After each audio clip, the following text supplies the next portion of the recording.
বিহারের সুপৌলের কংগ্রেস সাংসদ রঞ্জিত রঞ্জন বিয়েতে দেদার খরচ রুখতে তার প্রাইভেট মেম্বার্স বিল ঘিরে রীতিমতো চর্চা শুরু হয়ে গিয়েছে।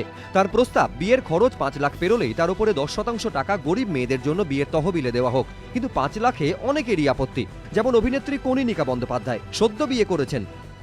সাধারণ মেয়ের বা ছেলের যদি বিয়েও হয় না, ৫ লাখ টাকাটা কোনো টাকাই নয়। যারা জমিয়ে রাখে টাকা তার মেয়ের বিয়ে দেওয়ার জন্য, আমি আমার বাবার কথাই বলছি, সে তো ব্যাংকের সাধারণ চাকরিজীবী, সে তো অনেক কষ্ট করে ছোটবেলা থেকে, জবে থেকে মেয়ে জন্মেছে হয়তো টাকা জমিয়েছে। 10 কোটির একটা বিয়ে সে তো 1 কোটি রেখেই খরচা করতে পারে, বাকি 9 কোটি ক্যাশে যাবে।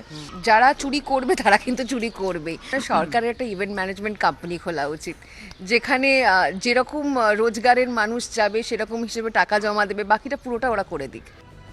উত্তর কলকাতার টালার বাসিন্দা বিবেকানন্দ দের মেয়ের বিয়ে আগামী 2রা মার্চ। তার বক্তব্য, চাইলেই কি আর বিয়ের খরচ কমানো যায়?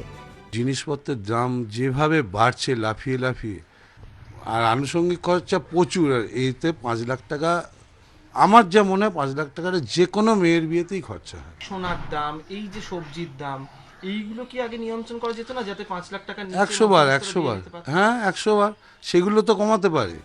বিলে কংগ্রেস সাংসদের প্রস্তাব, কেউ বিয়ের নিয়ম না মানলে সর্বোচ্চ 3 বছর পর্যন্ত কারাদণ্ডের সংস্থান করা হোক। কিন্তু অনেকেরই প্রশ্ন, একজন করদাতা যদি বিয়েতে 5 লক্ষের ওপর খরচ করেন, তাহলে সরকারকে ফের টাকা দিতে হবে কেন? আমরা যে জিনিসপত্র কিনছি সবেতেই তো ট্যাক্স দিচ্ছি, বিনা ট্যাক্সে তো কিছু না। এই যে সোনার কিনবো সেখানেও তো ট্যাক্স, এখানেও ট্যাক্স নিচ্ছে, আবার টোটালের ওপর আবার একটা ট্যাক্স। তো এগুলো মানে আমার তো মনে হয় না এটা ঠিক। যে কংগ্রেস সাংসদ এই বিল লোকসভায় পেশ করতে চলেছেন, সেই রঞ্জিত রঞ্জনের পাল্টা দাবি, এদেশে এমন অনেক পরিবারই রয়েছে যারা সমাজের চাপে মেয়ের বিয়েতে সাধ্যের বাইরে গিয়ে খরচ করতে বাধ্য হন। সেটা রুখতেই তার এমন বিল আনার ভাবনা। 20 लाख 30 लाख 40 लाख एक लंच हो रहा है बारात का। आप बिहार में देखोगे तो लड़का पीओ है तो भैया 35 लाख लगेगा, आईएएस है तो 1 करोड़ लगेगा।